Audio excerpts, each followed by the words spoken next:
ইসরায়েলের এক একটা যুবক, এক একটা কিশোর, তাদের জীবনের লক্ষ্য কি জানেন? জীবনের লক্ষ্য যে সারা জীবনে কমপক্ষে একজন ফিলিস্তিনি হলেও হত্যা করব। ওদের ওখানে সবাইকে মিনিমাম 1 থেকে 2 বছর সামরিক প্রশিক্ষণ দেওয়া হয় প্রত্যেক যুবককে। এগুলো আপনারা জানেন? সবার সিভিলাইজ, মানে আমরা যেটা বলি সিভিলিয়ান, আর একটা থাকে মিলিটারি উইংস। উত্তর কোরিয়া, চায়না, দক্ষিণ কোরিয়া, এই কান্ট্রিগুলোতে দেখা যায় সিভিলিয়ানসদেরকে কমপক্ষে 6 মাস বা 1 বছরের ট্রেনিং দেওয়া হয়, যাতে ওরাও যদি কখনো প্রয়োজন হয় যেন জাতি গঠনে ভূমিকা রাখতে পারে। আমাদের মতো মুসলিম কান্ট্রিগুলোতে এগুলো নাই এখন আর। আপনার জীবনের উদ্দেশ্য না থাকতে পারে, একটা ইসরায়েলের ছেলের উদ্দেশ্য হচ্ছে সে কমপক্ষে 1 ইঞ্চি জায়গা চায় যেটা সে ফিলিস্তিনিকে হটিয়ে ওখানে দখল করবে। তার উদ্দেশ্য হচ্ছে কমপক্ষে সে ওই জায়নিস্ট স্টেট অফ ইসরায়েল গঠনে একটা ভূমিকা রাখতে পারে, অন্তত একটা ফিলিস্তিনিকে মারতে পারে। ওদের সাক্ষাৎকারগুলো দেখেন অনলাইনে বসে বসে। একটা মুসলিম কান্ট্রিকেও ইহুদি খ্রিস্টানরা ছাড়বে না। আপনি দেখে নিন, একটা মুসলিম কান্ট্রিকেও ইহুদি খ্রিস্টানদের এই যে শক্তি, জায়নিস্ট মুভমেন্ট, এরা ছাড়বে না, বাদ দিবে না। মনে করছেন যে আজকে তো আমার কাছে কিছু নাই, আসে নাই, আমি তো ভালো আছি, এই ভালো আপনি বেশি দিন থাকতে পারবেন না। সবসময় তারা সামরিক আগ্রাসন চালাবে জরুরি না, মাঝে মাঝে অর্থনৈতিক আগ্রাসনও চালাতে পারে, বাণিজ্যিক অস্ত্র প্রয়োগ করতে পারে, স্যাংশন দিতে পারে, ভিসা নীতি বাতিল করতে পারে, অভ্যন্তরীণ রাজনীতির মধ্যে মাথা ঢুকাতে পারে, মুসলিমদের মধ্যে বিভক্তি সৃষ্টি করতে পারে, ওদের এজেন্ডা বাস্তবায়ন করার জন্য সুদভিত্তিক অর্থনীতি চালু করতে পারে, ওদের এনজিওগুলো গ্রামে গঞ্জে ছড়াই দিতে পারে, ওদের কাদিয়ানি মুভমেন্ট ছড়াই দিতে পারে, ওদের এই যে খ্রিস্টান মিশনারিদের তৎপরতা মুসলিম কান্ট্রির মধ্যে ছড়াই দিতে পারে। ওরা শুধু যে সামরিকভাবেই হস্তক্ষেপ করবে জরুরি না। কখন সামরিকভাবে হস্তক্ষেপ করে তারা? যখন দেখে যে একটা জাতির সাথে কোনোভাবেই পেরে ওঠা যাচ্ছে না, তখন গিয়ে তারা বিভিন্ন ইস্যু সৃষ্টি করে এবং ভাইয়ে ভাইয়ে দ্বন্দ্ব লাগায়, পরে গিয়ে বলে আমরা এখানে গণতন্ত্র কায়েম করতে আসছি। আমরা যখন ছোটখাটো ইস্যু নিয়ে কথা চালাচালি করি, কাদা ছোড়াছড়ি করি, অনলাইন গরম করে রাখি, ওই সময়ও গাজায় বোমা পড়ে, ওই সময়ও আমাদের কিছু বোনকে তুলে নিয়ে যাওয়া হয়, ধর্ষণ করা হয়, আমাদের মাদের কোল খালি হয়, ভাইদেরকে কারাগারে নেওয়া হয়, একটা হাসপাতালে বোম ফেলা হয়। 7 অক্টোবর থেকে এখন কত তারিখ? আজকে 20 ডিসেম্বর। এই 1-1.5 মাসের মধ্যে শহীদের সংখ্যা এখন 19,600 জন। 19,000। আমাদের ফিলিংস হবে না, বিকজ তার মধ্যে আমার সন্তান নাই, তার মধ্যে আমার ছেলে ওসমান নাই, ওমার নাই, আমার মেয়ে মারিয়াম নাই, আমার মেয়ে আয়েশা নাই। এই জন্য আমি বুঝতে পারবো না, আপনিও বুঝতে পারবেন না, বিকজ তার মধ্যে আপনার ভাই নাই, তার মধ্যে আপনার সন্তানও নাই, আপনার মাও নাই, আপনার বোনও নাই।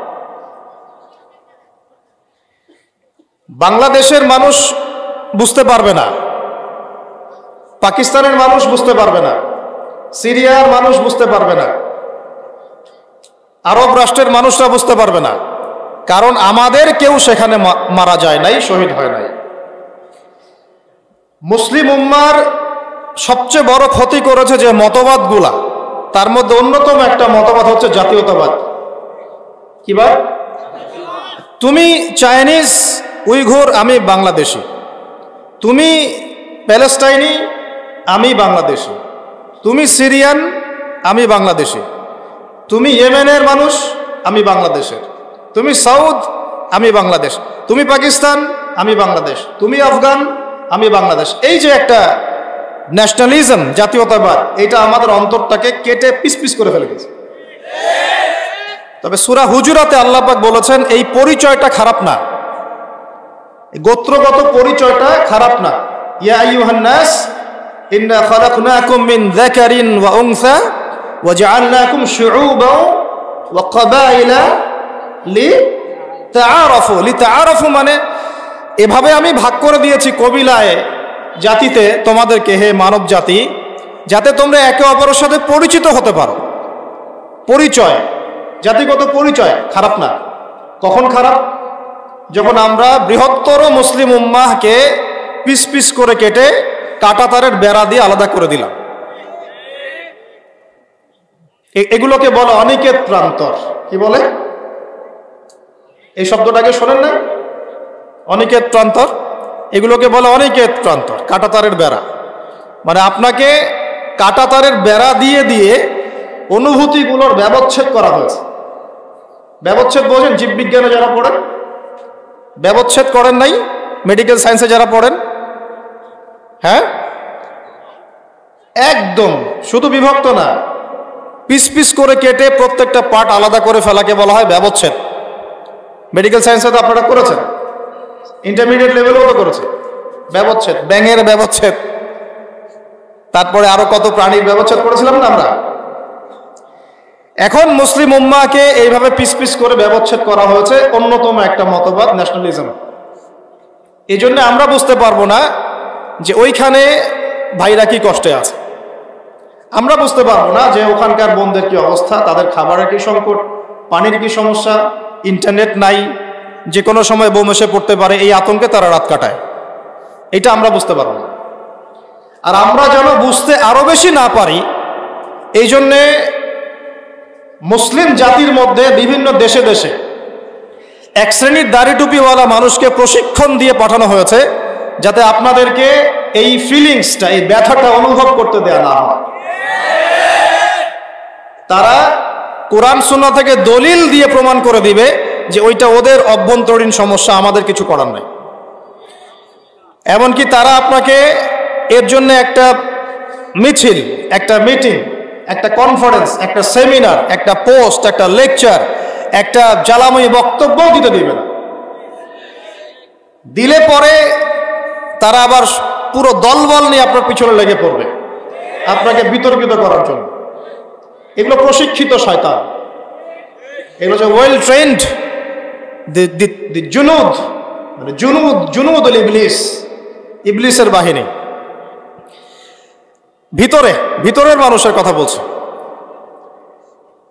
আমি আস্তে আস্তে গভীর দিকে আলোচনা যাব ইনশাল্লাহ। আমি ভূমিকায় আছি এখন।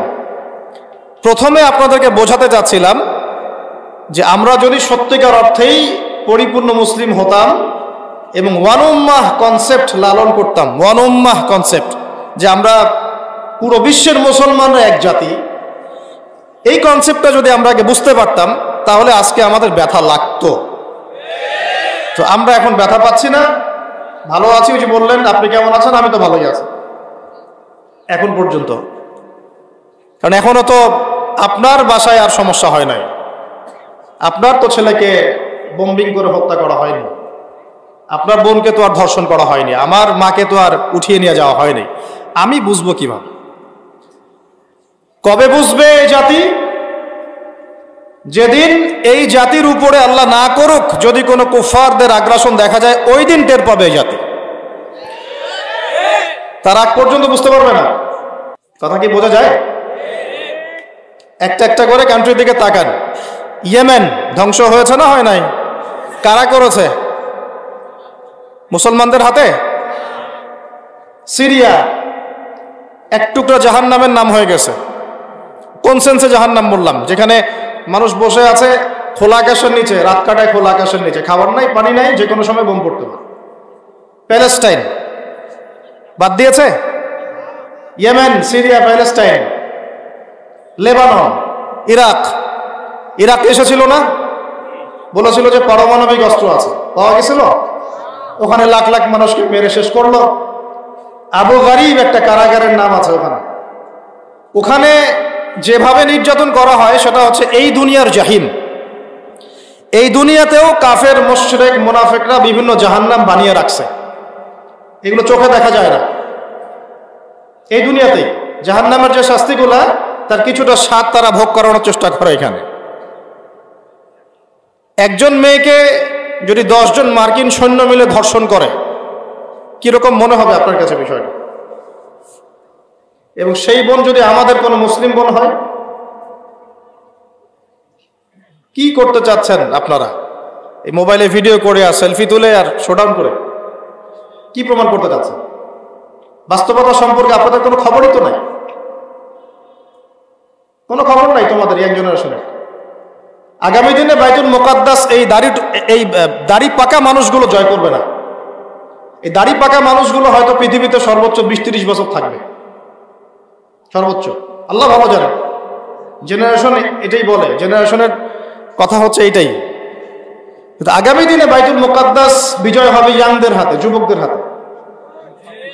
তো তার তো কোনো ফিলিংসই নাই যে সারা বিশ্বে কি হচ্ছে, কোনো খবরই নাই। মিডিয়া, কিছু পশ্চিমা মিডিয়া থেকে কিছু খবর দেখে, ওগুলোকে সত্য মনে করা শুরু করে।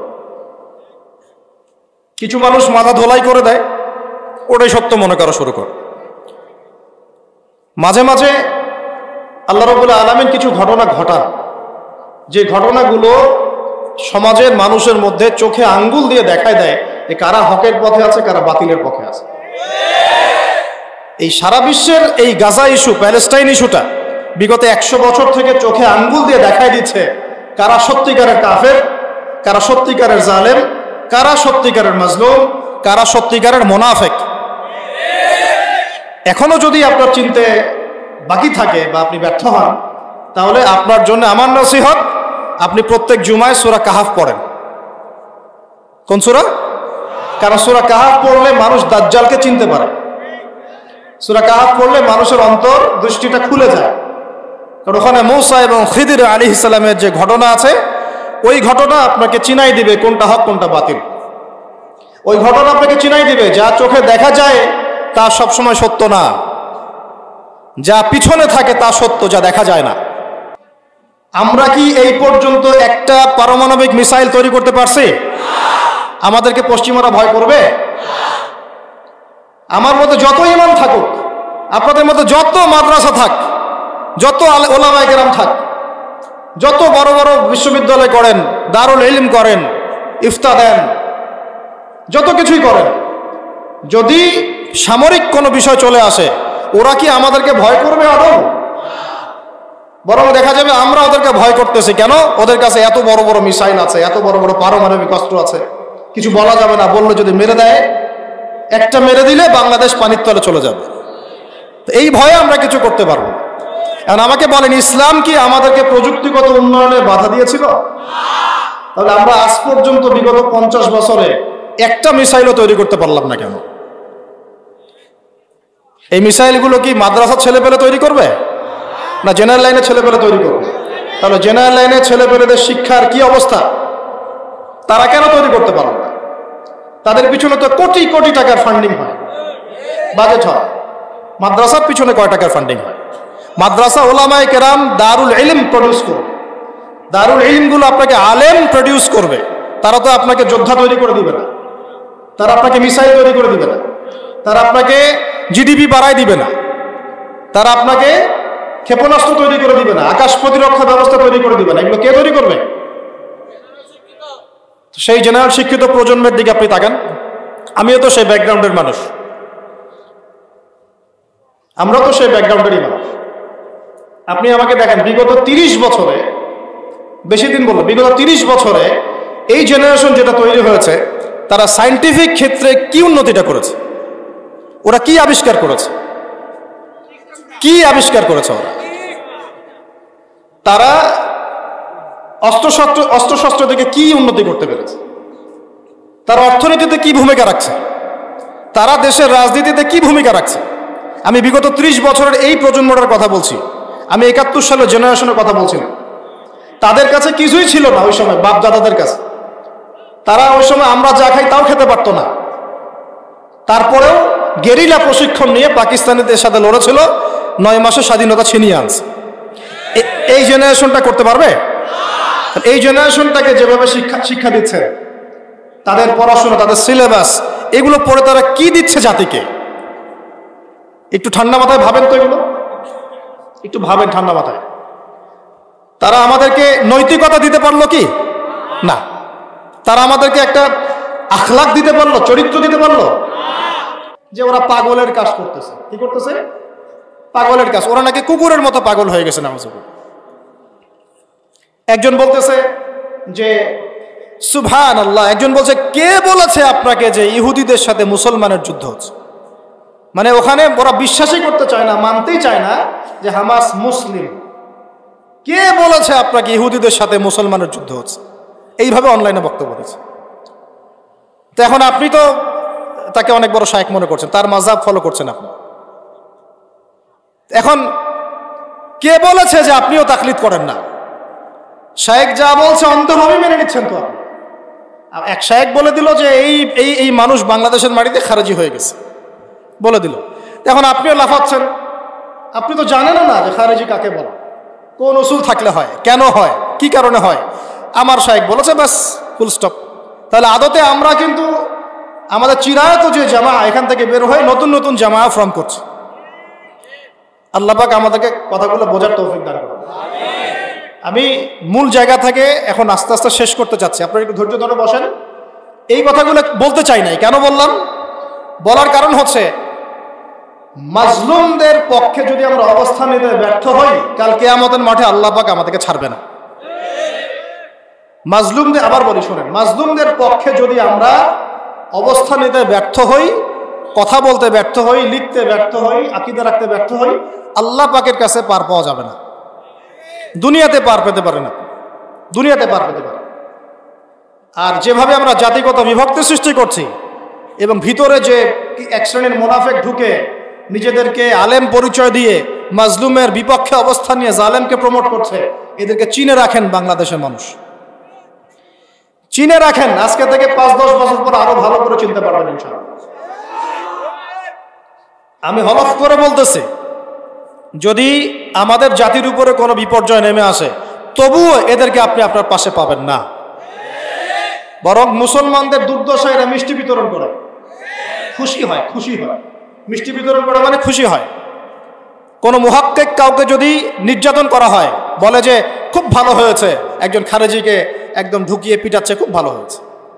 মুসলমান এই কথা বলে, মুসলমান হয়ে কথা বলে নিজের ভাইয়ের ব্যাপারে। আল্লাহ পাক এই ঘটনার মধ্য দিয়ে, এই প্যালেস্টাইন ইস্যুর মধ্য দিয়ে পুরো বিশ্বকে দেখিয়ে দিয়েছেন কারা জালেম, কারা মাজলুম, কারা মুহাক্কিক আর কারা মুনাফিক। এরপরে ভাই আপনার চিনতে ব্যর্থ হলে আপনি সূরা কাহফ পড়বেন। এখন আসেন, এখন আমি মূল জায়গায় আসছি এবং এখান থেকে শেষ করতেছি। এগুলো নিয়ে মোনাজারা ইনশাআল্লাহ অন্যদিন হবে এবং আস্তে আস্তে হবেও। এগুলো নিয়ে আমাকে কথা বলতে বাধ্য হচ্ছি আমি এখন। তবে আমরা একটা কাজ করব, আমরা জ্ঞানতাত্ত্বিক ডিবেট করব একটা একটা করে ইস্যু নিয়ে, এবং সেটা পুরো জাতির সামনে। এবং এগুলোর উসুল থাকবে, শর্ত থাকবে, কিছু যোগ্যতার কোয়ালিফিকেশন থাকবে। এই যোগ্যতাগুলো অর্জন না করতে পারলে কেউ বাহাসে আসতে পারবে না। এই যোগ্যতা অর্জন করার পরে সে আসতে হবে তাকে বাহাসে। এবং ইলেকটেড মানুষ চেলাপেলা লাফালাফি করবে না, চেলাপেলা লাফালাফি করবে না, তাদের বড়দেরকে পাঠাতে হবে।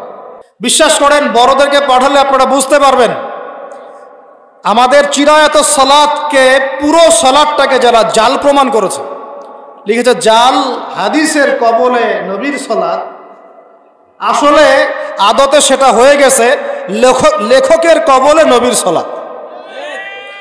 বিশ্বাস করতেছেন না? পয়েন্ট ধরে ধরে ধরে ধরে আলোচনা করা যাবে। তাহকিক ঠিক নাই, এখানে তাহকিক ঠিক নাই, তাহকিকি মেজাজ নাই। 2-3 জন মানুষের রেফারেন্সের উপর ডিপেন্ড করে থাকেন। যে কোনো একটা হাদিস তাদের এগেনস্টে গেলেই আলবানী রাহিমাহুল্লাহ হাদিসটাকে সহিহ বলেছেন, ব্যাস দলিল হয়ে গেল। আর কেউ কিছু বলুক আর না বলুক, ব্যাস হয়ে গেল। তাহলে ধরে নিলাম সহিহ, তাহলেও তো আপনি দিন শেষে আলবানী রাহিমাহুল্লাহর মাযহাবটা মানলেন। তো একটা তো মাযহাব মানলেন, তো সমস্যা কি? এই ভাইরা না হয় আরেকটা মাযহাব মানছে, কি সমস্যা? কেন আপনি এটাকে বিতর্কিত করতে গেলেন? পুরো মানুষগুলোকে একটা মিশনে আপনি মাঠে নামলেন, এদের সবাইকে মাযহাব থেকে টেনে বের করব, বের করার পরে আমার মাযহাবে ঢুকান। তারপরেও তো একা থাকতে পারলেন না, এক থাকতে পারলেন না। ওর ভিতরে আবার 8টা-10টা দল হয়ে গেল, ওদের মধ্যে আবার একে অপরের মিল নাই, মহব্বত নাই। একজনের মসজিদে একজন নামাজও পড়েন, আমার চেয়ে বেশি জানেন এগুলা। আপনি কোন সালাফিজমের কথা বলছেন? আমার পুরো নানির গোষ্ঠী সালাফি, জানেন? আমার মামারা, আমার নানা, আমার নানি, তারা বলে যে আমরা নিজেরা আহলে হাদিস। তারা বলে কিন্তু আমি মামাদেরকে নানিদেরকে বলি যে হাদিস কতটুকু পড়তে পারেন, কতটুকু আমল করেন, সব হাদিস বুঝেন কি না? তারা তো বোঝে না, তারা তো আলেম না, তারা তো বোঝে না। এটা একটা টাইটেল নিয়ে নিয়েছি আগে আমরা এই পরিবারে। কিন্তু একজন মানুষ কোরআন এবং হাদিসের পরিপূর্ণ বিষয়টা মেনে না চললে কি আহলে হাদিস হতে পারবে? পারবে না। আবার আমার দাদার গোষ্ঠী, দাদা বরদাদা যারা বাগদাদ থেকে আসছেন বাংলাদেশে দিন প্রচার করতে, তারা হানাফি মাযহাবের অনুসারী। তা আমাকে জানাচ্ছেন কোনটার মধ্যে কি আছে? আমি অনেক ভালো জানি আপনার চাইতে কার ভিতরে কি আছে। তাহলে আমি যখন সবকিছু ঘেটে বলছি আপনাকে যে বাংলাদেশের ওলামায়ে কেরামরা যারা আছেন তারা হকের উপর আছেন, আপনার বিশ্বাস করা উচিত। এরপরও যদি বিশ্বাস না হয় তাহলে মোনাজারায় বসেন, আপনি বড় বড়দেরকে নিয়ে বসেন, এই ব্রাদার সিস্টারদের সাথে তো বসতে পারবো না আমরা। ও তো আল্লাযী খালাকাকুম আর আল্লাযী খালাকাকুমের অর্থ পার্থক্যই বোঝে না। আল্লাযী খালাকাকুম, হ্যাঁ, কার খালা? আমার খালা না আপনার খালা? এই খালাকাকুমের অর্থ কি আর খালাকাকুমের অর্থ কি বুঝে? পার্থক্যটা কি? তাসাআলুনা বিহি ওয়াল আরহাম আর তাসআলুনা এর মধ্যে পার্থক্য বুঝে? তাসআলুনা তাসাআলুনা সিগার মধ্যে পার্থক্য বুঝে? আলহামদু আর আলহামদুর মধ্যে কি পার্থক্য হয় বুঝতে পারে কি? বিসমিল্লাহির রহমানির রহিম আর বিসমিল্লাহির রহমানির রহিম এর মধ্যে পার্থক্য বুঝে? তো কার সাথে বসতে বলতেছেন আমাকে? বড়দেরকে নেন, বড়দের একটা টিম তৈরি করেন, আমরা বড়দেরকে নিয়ে একটা টিম তৈরি করি, নিয়ে বসেন দেখি, তারপর মোনাজারা আসে। একটা একটা করে ইস্যু নেন। প্রথম ইস্যু নেন যে মানুষ মাযহাব মানবে কি মানবে না, এটার উপর আলোচনা হোক 7 দিন, লাইভ করে দেখাই সবাইকে, দেখি মানুষ বুঝে নিবে। একবার আসেন হানাফি ফিক অনুযায়ী যারা নামাজ পড়ে তাদের নামাজ জাল, আপনারা প্রমাণ করেন। আমরা প্রমাণ করতেছি যে এটা জাল না, এটা সহিহ। আমরা বলতেছি না যে তাদেরটা জাল, আমরা কিন্তু এই কথাটা বলতে আক্রমণ করতেছি না। কথা আপনি উঠাইছেন যে হানাফি মাযহাবের যারা নামাজ পড়ে নামাজ জাল, আমরা প্রমাণ করব মোনাজারা করে যে নামাজ জাল না, এটা সহিহ। বসেন, ওলামায়ে কেরামদের সাথে বসেন, ব্রাদার সিস্টারদের সাথে বসতে পারবো না তো আমরা? মানুষ আর গাধায় তো আর মোনাজারা হয় না, আলেমে আলেমে মোনাজারা হয়। বাংলাদেশের মানুষ যে কি পাইছে এরা, ভারতে ইসলাম প্রচার শেষ, ওইখানে আর দিন প্রচার করার কেউ নাই, এখানেই এদের কি করতে হবে? এই মানুষগুলোকে যারা শায়েখ মনে করতেছে তাদের অবস্থা যে কি আমার তো আর বোঝার বাকি নাই। আমি কাউকে আঘাত করতে চাচ্ছি না, কিন্তু কথাগুলো বলতে বাধ্য হলাম। তো আপনারা যদি এগুলো না বুঝতে পারেন তাহলে আলেমদের সাথে পরামর্শ করবেন কমসে কম। ইন্টারনেটের যুগ, সবাই একটা জিনিস দেখলেই মনে করে নাই তাই তো একটা দলিল পাইলাম, এটা তো আমরা জানতাম না, আমার হুজুর কি জানে না, এরকম মনে করে আপনি আবার দল থেকে বিচ্যুত হয়ে যান, জামাত থেকে বিচ্যুত হয়ে যান। একটা জিনিস শুরু করার আগে কমপক্ষে মুহাক্কিক আলেমদেরকে জিজ্ঞাসা তো করবেন যে হুজুর এটা ঠিক আছে কিনা। এই মাসআলাগুলোকে নিয়ে বিগত প্রায় 5 থেকে 10 বছরে তর্ক করতে করতে করতে করতে সমাজটাকে বিভক্ত করে রেখে দিয়েছে। আপনি মনে করেন আব্দুল্লাহ ভাই, আপনি জোরে আমিন বলেন, ঠিক আছে, আপনার দলিল আছে। ওই যে ভাই আব্দুর রহমান আস্তে আমিন বলতেছে, ওর দলিল নাই। আপনার কাছে মনে হচ্ছে ওর দলিল নাই, কিন্তু দলিল তো ওরটা সহিহ। তো বাংলাদেশের মানুষ, অনেক মানুষ আসতে বলেছে, তো কি সমস্যা হয়েছে? এটাই কি একমাত্র ইস্যু যেটা নিয়ে দেশ কাঁপায় ফেলতে হবে? প্যালেস্টাইন নিয়ে আপনার কোনো বক্তব্য নাই, জেরুজালেম ইস্যু নিয়ে কোনো কথা নাই, ইউনাইটেড মুসলিম উম্মাহ নিয়ে কোনো কথা নাই, IMF ওয়ার্ল্ড ব্যাংক নিয়ে কোনো কথা নাই, হ্যাঁ, কুফারদের আগ্রাসন নিয়ে কোনো কথা নাই, মুসলিম জাতির নিধন নিয়ে কোনো কথা নাই, এখন পর্যন্ত প্যালেস্টাইন ইস্যু নিয়ে কোনো কথা নাই, স্ট্রেট ফরওয়ার্ড বক্তব্য নাই, মুসলিম উম্মাহকে ঐক্যবদ্ধ করার কোনো ফিকির নাই, যুবকদেরকে দিনের পথে আনার কোনো ফিকির নাই, সুদভিত্তিক অর্থনীতিটা বয়কট করার কোনো ফিকির নাই, ইসরায়েলি পণ্য বয়কটের কোনো কথা আসে না। কথা ওই এক ঘুরে ফিরে একই, হাত বাঁধা, রফুলে দেয় না আমিন, বাস এই আর কি। ইসলাম মানে এই নাকি আমাদের? আর যেগুলো শিরক, এগুলো তো আগে থেকেই শিরকি ছিল, নতুন করে আপনাকে প্রমাণ করতে হবে এগুলো শিরক। ওলামায়ে কেরাম কখনো বলেছিলেন কবরে সিজদা করতে? যেগুলো স্পষ্ট বেদাত, এগুলো তো বেদাত ছিল আগে থেকেই, নতুন করে আপনাকে প্রমাণ করতে হবে এটা বেদাত। সুবহানাল্লাহ, এই জিনিসগুলো আমাদের বোঝা উচিত। আমি রিকোয়েস্ট করবো খালি এতটুকু, আলেম থেকে দূরে সরে যাবেন, আলেম থেকে বিচ্ছিন্ন হবেন না। আলেম থেকে বিচ্ছিন্ন হলেই আপনাকে শকুন টেনে নিয়ে খেয়ে ফেলবে। দিন শেষে কি হবে আমি বলে দিই, কারণ আমি বলছি আমি 2 দিক জানি, কারণ আমার বিশাল গোষ্ঠী। এটা আমার সৌভাগ্য। আর আলহামদুলিল্লাহ জেনারেল লাইন এবং ইসলামিক লাইন দুই দিকে পড়াশোনা হচ্ছে আমার। জেনারেল তো শেষ হয়ে গেছে, এখন ইসলামিকও চলতেছে, এটাও বুঝি আমরা আলহামদুলিল্লাহ। ওখানে কি গ্যাপ আছে, এখানে কি গ্যাপ আছে। এখন শোনেন, আলেমদের থেকে পরামর্শ না নিয়ে কোনো কিছু চালু করতে যায় না। আর যদি এরকম করতে যান, বিচ্ছিন্ন হয়ে যান, দিন শেষে আপনি সেই ব্যক্তির তাকলিদ করবেন যে আপনাকে তাকলিদের বিরুদ্ধে ফতোয়া দিয়েছেন। বুঝতে পারেন নাই? যে আপনাকে বলেছে তাকলিদ করার দরকার নাই, আলেমরা কিছু বোঝে না, একদম সরাসরি কোরআন সুন্নাহ মানবো, দিন শেষে আপনি ওই ব্যক্তিকেই অন্ধ অনুসরণ করতে বাধ্য হবেন। সেই ব্যক্তি বলে দিবে যে আপনি বাজারে গিয়ে যদি টাকা থাকলেও বড় মাছটা না কিনেন জাহান্নামী হয়ে যাবেন। তো তারপরে আপনি দেখবেন, আপনি মনে করছেন হ্যাঁ তাই তো, আমি তো, সে কি আর দলিল ছাড়া কথা বলবে? এত বড় মানুষ কি আর দলিল ছাড়া কথা বলে? আপনি তার কথাটা গ্রহণ করলেন, তার মানে আপনি তার মাযহাবটা ফলো করলেন কিনা? আরেকজন বলে দিল যে তালেবান তোমার জামাই লাগে, ওদের আকীদা মানহাজ ভালো না, অথচ আমেরিকার সাথে যুদ্ধ করে দেশ স্বাধীন করবে, ওরা ইমারা ইসলামিয়া কায়েম করেছে, ওর আকীদা ভালো না, এর আকীদা ভালো। আচ্ছা, বুঝলাম। এখন আপনি মনে করেন যে কাউকে মানেন না, তাকে ফলো করছেন, তার এই বক্তব্য অন্ধভাবে গ্রহণ করলেন, তাহলে আপনি তার মাযহাব ফলো করলেন না? করলেন কি করলেন না বলেন? করলেন। তাহলে দিন শেষে কি হলো? দিন শেষে না আপনি এসপারে থাকতে পারলেন, না ওসপারে যেতে পারলেন। আপনি মুযাবযাবিনা বাইনাহুম, মাঝখানে থেকে গেলেন। লা উলা হাউলা, নাকি আরেকটা জানি, মা উলা হাউলা ওয়া মা উলা হাউলা, মুযাবযাবিনা বাইনাহুম, মানে মাঝখানে থেকে গেলেন, না ডানে যেতে পারলেন না বামে যেতে পারলেন। তো আমি এতক্ষণ যে কথাগুলো বলতে বাধ্য হলাম, তার একটাই উদ্দেশ্য, উলামায়ে হক থেকে বিচ্যুত হবেন না। কিছু করতে চাইলে তাদের সাথে পরামর্শ করেন, তারপরে যদি মনে হয় যে আপনার কাছে মনে হচ্ছে এটা তো বিশুদ্ধ, তাহলে আলেমকে আগে জিজ্ঞাসা করেন, বসেন, কিতাব দেখেন, আপনাকে ধরে ধরে দেখাই দেখ, তারপরে কিছু করেন। ইন্টারনেটের এই যুগ মারাত্মক ফিতনার যুগ। আর আমি এতটুকু এনশিওর করতে পারি আপনাদেরকে ইনশাআল্লাহ, উলামায়ে হক তাদের মধ্যে অনেকের মধ্যে দেখা যায় মনোমালিন্য আছে, থাকতে পারে। অনেকের মধ্যে দেখা যায় দুজন দুটো সংগঠন করে, অনেকের মধ্যে দেখা যায় যে দুজনের দুটা প্রতিষ্ঠান, দুজনের দুটা মত, এরকম কিছু বিষয় থাকতে পারে, কিন্তু সামগ্রিকভাবে তারা একটা ছাতার নিচেই আছে, এক ছাতার নিচে তারা আছেন। অতএব আপনার বিচ্যুত হওয়ার সুযোগটা তুলনামূলক অনেক কম এখানে। আর তাসকিয়া আছে তাদের কাছে, আত্মশুদ্ধি আছে তাদের কাছে, দলিল আদিল্লাহ আছে, যতটুকু আপনি বুঝতে পারবেন আপনাকে বুঝাই দিবে ইনশাআল্লাহ। আর যুবক ভাইদেরকে আমি রিকোয়েস্ট করি, পড়াশোনা অনেক বেশি, আবেগ চলবে না। এখন কি চলবে না? আবেগ চলবে না। আমরা যদি চাই যে আমাদের হাতে বাইতুল মুকাদ্দাস জয় হোক, চান কি না? আগে ইলমি মোজাকারা খুব জোরে সোরে শুরু করে দেন। এইভাবে শুধু মক্তব পড়ে, বা ধরেন যে নামাজের পরে তালিমে বসেছেন, হ্যাঁ, দু একটা হাদিস শুনলেন, মনে করে নেবেন না যে আমি অনেক জেনে ফেলছি। এমন হয়নি বিষয়টা। আপনাকে গোড়ার থেকে ক্লাসিক্যাল সিলেবাসে আসতে হবে, কোরআন আগে পড়া শিখতে হবে। ভাই, কোরআন পড়া না শিখে কিছুই করতে যায় না।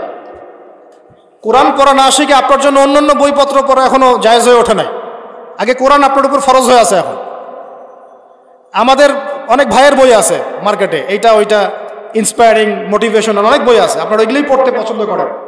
আমি বুঝি তো, দেখি তাদের বই বেশি ভিউ হয়, মানে সেল হয় বেশি, কিন্তু আপনি তো এখনো কোরআন তেলাওয়াত করা শিখলেন না। তাহলে এই পড়াশোনা দিয়ে হবে না তো। আপনি প্যারাডক্সিক্যাল পড়ছেন, শক্তি ভাইয়ের বই পড়ছেন, এটা পড়ছেন, ওইটা পড়ছেন, অনেক বই পড়ছেন কি না? পড়ে ফেলেছেন অলরেডি, কিন্তু আপনি তো কোরআন এখনো তেলাওয়াত করা শিখলেন না। কোরআন তেলাওয়াত আলেমদের কাছে এসে আগে সহি করতে হবে, 1 নাম্বার কাজ। পারা যাবে ইনশাআল্লাহ? 2 নাম্বার, শুধু কোরআন তেলাওয়াতে থেমে থাকবো না, কমপক্ষে 1 পারা হলো হিফজ করতে হবে, বা অ্যাটলিস্ট দাওয়াত দেওয়ার জন্য যে আয়াতগুলো এবং সূরাগুলোর দরকার সেগুলো মুখস্থ থাকবে। আমি আমার ছোট্ট গবেষণায় দেখেছি, ক্ষুদ্র গবেষণায়, 500 থেকে 1000 আয়াত, 500 থেকে 1000 প্লাস মাইনাস হবে আর কি। এই আয়াতগুলো যদি কেউ আয়ত্ত করে রাখতে পারে, সে দাওয়াতের ময়দানে কাজ করতে পারবে ইনশাআল্লাহ। আয়াত আছে কয়টা? 6000, না এটা ভুল করে সংখ্যা, 6236টা আছে। 6236টা আয়াত আছে কোরআনে, গুনে দেখে নিন। তো এর মধ্যে 1000 প্লাস মাইনাস আয়াত যদি আপনার মুখস্থ থাকে এবং অর্থগুলো আপনি জানেন, এতটুকু দিয়ে আপনি দাওয়াতের মেহনতে কাজ করতে পারবেন ইনশাল্লাহ। মানে দাওয়াত বলতে কোনটা বোঝাচ্ছি? এই যে সুদের এগেনস্টে বলা, সুদের দলিল দেওয়া, দাওয়াতের কথা বলা, তারপরে আপনার ধরেন যে পর্দার কথা বলা, নামাজের কথা বলা, যাকাতের কথা বলা, এগুলো মোটামুটিভাবে এই 1000 আয়াতের মধ্যে চলে আসবে। ডক্টর জাকির নায়েকের সাথে আমার মিটিং দেখেছিলেন না? উনি কিন্তু হাফেজ না, আমি এটা আপনাদেরকে সেদিন বলি নাই। মালয়েশিয়ার সফরে উনার সাথে কনভারসেশনের একটা লেকচার আছে অনলাইনে, 10টা পয়েন্ট বলেছে, উনি 10টা নসিহত করেছেন, কিন্তু আরো অনেক কথা হয়েছে। তার মধ্যে এটা একটা কথা যে উনি বলছে উনি কিন্তু হাফেজে কোরআন না, এমনকি উনি ওই যে ওল্ড টেস্টামেন্ট, নিউ টেস্টামেন্ট যেগুলো রেফারেন্স দেন, Gospel of John, Gospel of Matthew reference দেন না, এইগুলোরও কিন্তু উনি হাফেজ না, এগুলো উনি মুখস্থ করেন নাই। দাওয়াত দেওয়ার জন্যে যেটার সাথে যেটার লিঙ্ক আছে, ধরেন সুদের এখানে 10টা আয়াত আছে, সুদ সংক্রান্ত 20টা হাদিস আছে, সুদের টপিকে 20টা তার মুখস্থ। মনে করেন লা ইলাহা ইল্লাল্লাহ কালিমার একত্ববাদ বোঝাতে হবে, একত্ববাদ সংক্রান্ত আয়াতগুলা এবং এর হাদিসগুলা তার মুখস্থ। এভাবে টপিক ধরে ধরে ধরে উনি লেকচার শিট রেডি করে রাখেন। উনি কি বই লিখেছেন? ওই লেকচার শিটগুলোই উনি তো নিজে আয়ত্ত করে ওনার স্টুডেন্টদেরকে পড়ান, পাশাপাশি ওনার ছেলে ফারিকের সাথে আমার কথা হয় মাঝে মাঝে, সেও অনেক মাশাআল্লাহ ব্রিলিয়েন্ট একটা ছেলে। তো সেও দেখা যায় ওই জিনিসগুলোকে ইংরেজিতে ওই মালয়েশিয়া হোক বিভিন্ন জায়গায় দাওয়াতের কাজে ওটা ইউজ করে। বাবার রিসার্চটা সে নিজে আবার ওটাকে রিপিট করে। তো আমি বোঝাতে চাচ্ছি যে একজন মধ্যম মানের, আমি মধ্যম মানের কথাই বলছি, বিকজ আমরা নিজেদেরকে হয়তো মধ্যম মনে করি। মধ্যম মানের দায়ী হতে হলে আপনার এই ধরনের 1000 হাদিস, 1000 হাদিস, 1000 আয়াত, এগুলো আপনার নলেজে থাকতে হবে দাওয়াতে কাজ করতে গেলে, দলিল আদিল্লা সহ। এটা প্রাথমিক লেভেলে কথা বলছে। কোরআন তেলাওয়াত শিখবেন, তারপরে এগুলো শিখবেন, আর কিছু হিপস করবেন, দেন আপনি সামনে গিয়ে ব্যাকরণের যত কিতাব আছে মিনিমাম 4-5টা ব্যাকরণের কিতাব না পড়ে আপনি এইসব চেয়ারে বসতে পারবেন না। আমি খোলাসা করতেছি আজকে, এভাবে আলোচনা করতে শুনছেন আমাকে আগে কখনো? খোলাসা করতেছি এই কারণে যে অনেকে মনে করে, স্পেশালি ওই ঘরানা আর কি, যারা উঠে পড়ে লাগছে, নিজের গায়ে থুতুটা নিয়ে মাখলো এইভাবে আর কি। এক ভাই বলছে যে আমি যদি বলি যে এখানে যারা চোর আছেন তাদের সবার মুখে আমি থুতু দেই, তারপর গায়ে লাগবে? লাগবে না, কারণ আপনি চুরি করেন নাই, আপনি চুরি করছেন, আপনার গায়ে লাগবে কেন বলেন? এখানে যারা জেনা করছো তোমরা, তোমার মুখে আমি থুতু দেই, তারপর গায়ে লাগবে?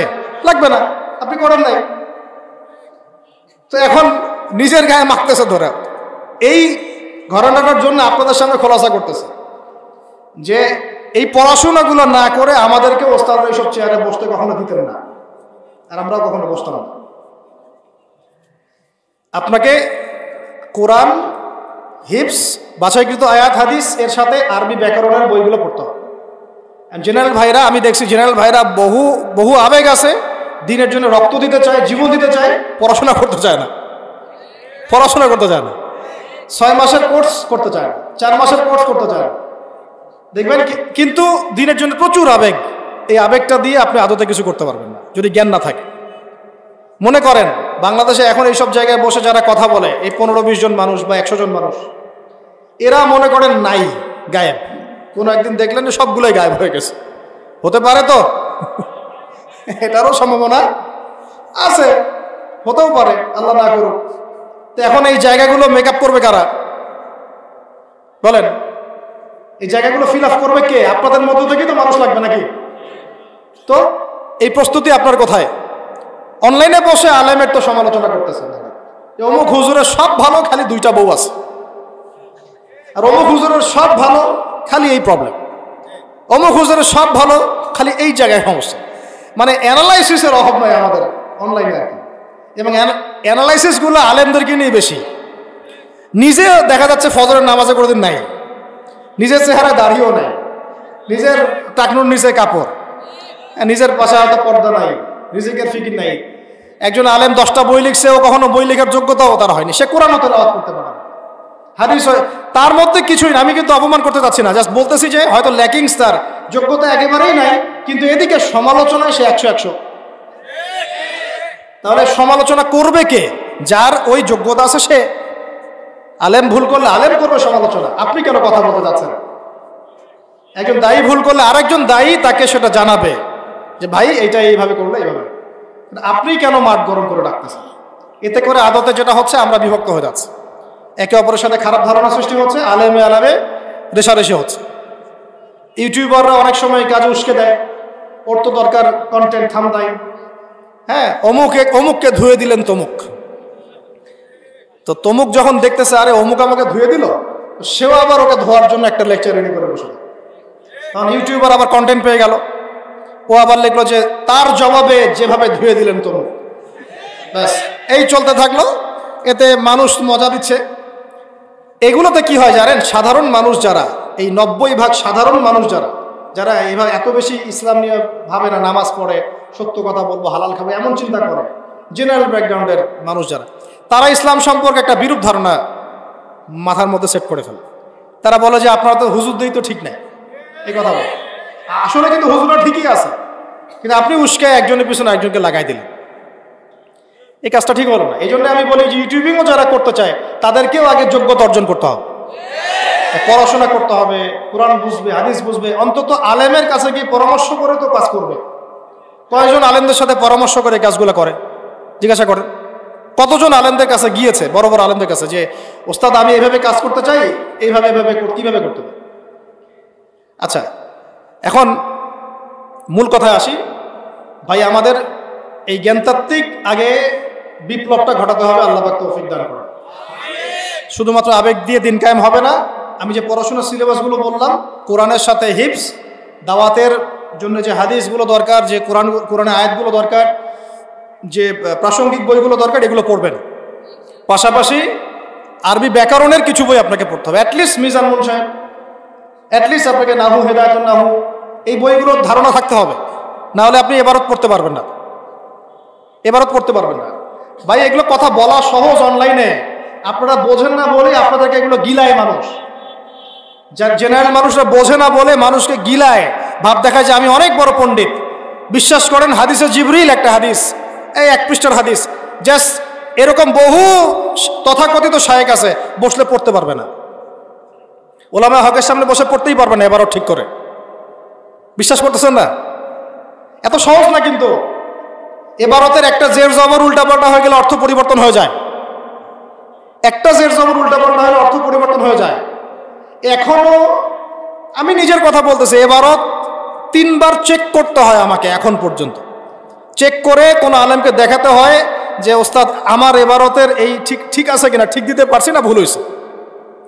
তারপরেও আমি বিশ্বাস করেন 100% ঠিক দিতে পারতেছি না, এখন পর্যন্ত না। আমাদের আলিয়া ঘরানার, কওমি ঘরানার অনেক ছাত্র আছে, আমাদের ভাইরা মন খারাপ করে না, অনেক ছাত্র আছে যারা দাওরা হাদিস পাশ করার পরেও কেউ এবারতে ভুল করেন না। ভুল হয় না আমাদের।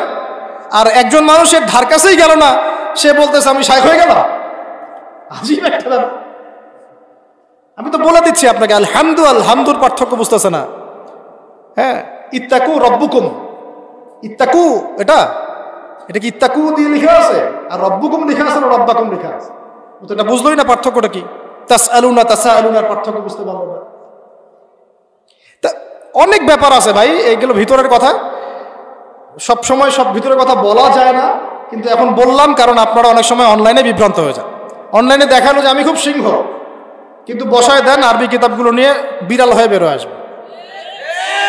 এই জন্যে আমরা এইসব কখনো মোনাজারা কথা বলিও না, প্রসঙ্গ উঠালে পরে। এই জন্য আমি বললাম যে ঠিক আছে, আমি প্রয়োজনে 10 জন বড় বড় আলেমকে নিয়ে বসবো, আপনারা 10 জন আলেমকে নিয়ে আসবেন, একটা করে বিষয়ে লেখা হবে, ওইটা লাইভ সবাইকে দেখানো হবে, তারপর দেখা যাবে কোনটা হকের উপর আছে, কোনটা বাতিলের উপর আছে। আর আমি বসতে পারি এখন কোনটা নিয়ে, এই যে প্যালেস্টাইন ইস্যু নিয়ে যা বলা হলো, এর এক একটা বিষয় যে বাতিল আমি খণ্ডন করবো ইনশাআল্লাহ, একটা বিষয়। এটার জন্য আমি অপেক্ষা করছি একটা উপযুক্ত পরিবেশের। ইনশাআল্লাহ আগামী 23 তারিখে এটা খণ্ডন করা হবে ইনশাআল্লাহ। আগামী 23 তারিখে বাংলাদেশের ওলামা মাশায়েখদের একটা পরিষদ আছে, তাদের একটা বড় কনফারেন্স হবে ইনশাআল্লাহ। সেখানে সমস্ত ওলামায়ে কেরাম থাকবেন, আপনারা যেতে বললে আপনারা যেতে পারবেন ইনশাআল্লাহ। বড় বড় আলেমরা কথা বলবেন, সেটা হবে আলেমদের মজলিস, ইঞ্জিনিয়ারিং ইনস্টিটিউশন, আপনারা অনলাইনে পাবেন ইনশাআল্লাহ এটা। তো ওইখানে প্যালেস্টাইন ইস্যুর প্রত্যেকটা ইস্যু ধরে ধরে ইনশাল্লাহ কথা বলা হবে যে কোন কোন জায়গায় তারা জাতিকে বিভ্রান্ত করছে, মিথ্যা তথ্য দিচ্ছে। আল্লাহর কসম করে বলছি আমি, আল্লাহর কসম করে, শেষ জামানার সবচেয়ে গুরুত্বপূর্ণ জায়গা ফিলিস্তিন। যতক্ষণ পর্যন্ত ফিলিস্তিন মুসলমানদের হাতে আসে নাই, ইহুদিদের পতন হয় নাই, মুসলমানদের কোনো স্বাধীনতা নাই। যেদিন এই পৃথিবী থেকে এই সমস্ত জায়নিস্টদেরকে মুছে ফেলা হবে, ওই দিন মুসলমানরা চিরস্থায়ী স্বাধীনতা অর্জন করবে। এবং ওই জায়গায় যে ভাইরা তাদের জান বাজি রেখে যুদ্ধ করছে, এরা কশ্চিনকালেও খারেজি না, এরা কশ্চিনকালেও মিসগাইডেড না, এরা কশ্চিনকালেও গলদ আকিদা গলদ মানহাজের মানুষ না। এদের আকিদা ঠিক আছে, এদের মানহাজও ঠিক আছে, এদের কাজও ঠিক আছে। প্রমাণ করতে চাইলে প্রমাণ করুক। এরা ইহুদিদের তৈরি করা নয়, এরা এই ভূপৃষ্ঠের মধ্যে এখন পর্যন্ত সবচেয়ে সাহসী মানুষ। এর আগ পর্যন্ত এরা বলেছিল যে তালেবানদের আকিদা ভালো না, এটা সেইটা। পরে আপনারা দেখলেন যে তারা কি করলো আমেরিকার সাথে। এখন পর্যন্ত তারা লজ্জা হয় না, এখন পর্যন্ত বলছে যে আকিদা ভালো। যারা জানবাজি রেখে কুফফারদের সাথে ময়দানে জিহাদ করে, ওদের আকিদা ভালো না।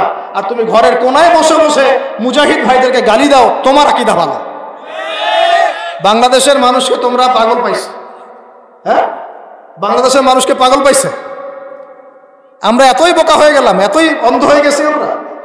যারা জানবাজি রেখে কুফার শক্তির সাথে ময়দানে রক্ত ঢেলে, বুকের রক্ত ঢেলে দিয়ে যুদ্ধ করে, এদের আকিদা ভালো না, এদের মানহাজ ভালো না। আর তুমি ঘরের মধ্যে বসে বসে উল্টা এদের বিরুদ্ধে পোস্ট দাও, তোমার আকিদা ভালো আর তোমার মানহাজ ভালো। আল্লাহর কসম করে বলতেছি, এই এখন যা চলতেছে, সামনে এগুলো আরো বাড়বে, আরো বাড়বে, ওদের আগ্রাসন আরো বাড়বে। ওরা এই বিশ্বটাকে দাজ্জালের জন্য সাজাচ্ছে। ওলামায়ে হক এরা বুঝবেন, শেষ জামানার দাজ্জালের কনসেপ্ট না বুঝলে আপনি বুঝতে পারবেন না। ওরা ওই জায়গাটা স্বাধীন করতে চাচ্ছে দাজ্জালের জন্য, ওরা ওখান থেকে ওর শাসন কায়েম করতে চায়। নবীজি বলেছেন শেষ জামানায় 40 দিন ও ওখান থেকে বিশ্ব শাসন করবে। কতদিন? তারপরে মাহদীর বাহিনীর হাতের পরাজয় লেখা আছে, ঈসা আলাইহিস সালামের হাতে এদের পরাজয় লেখা আছে। এরপরে ইনশাআল্লাহ তাআলা ওই জায়গায় ইসলামী খেলাফত আবারও কায়েম হবেই হবে। যারা যা ইচ্ছা করে নেয়, যা ইচ্ছা বলে বলুক, যত মুনাফিকি করে করুক, কিছুই করতে পারবেন ইনশাআল্লাহ। আল্লাহ রাব্বুল আলামিন আমাদের সবাইকে কথাগুলো বোঝার তৌফিক দান করুন। তরুণ সমাজ আমরা যারা আছি, আমাদের করণীয় হচ্ছে আগে ইলমের মেহনত করা, এরপরে ওলামায়ে হকের সাথে থাকা, এরপরে ঐক্যবদ্ধ থাকা, বিচ্ছিন্ন না হওয়া, আল্লাহর রাস্তায় দাওয়াতের মেহনত অব্যাহত রাখা, সৎ কাজে আদেশ করতে থাকা, অসৎ কাজে নিষেধ করতে থাকা, আদর্শ পরিবার গঠন করা, বাচ্চাদেরকে মানুষ করা, হালাল খাওয়া, এবং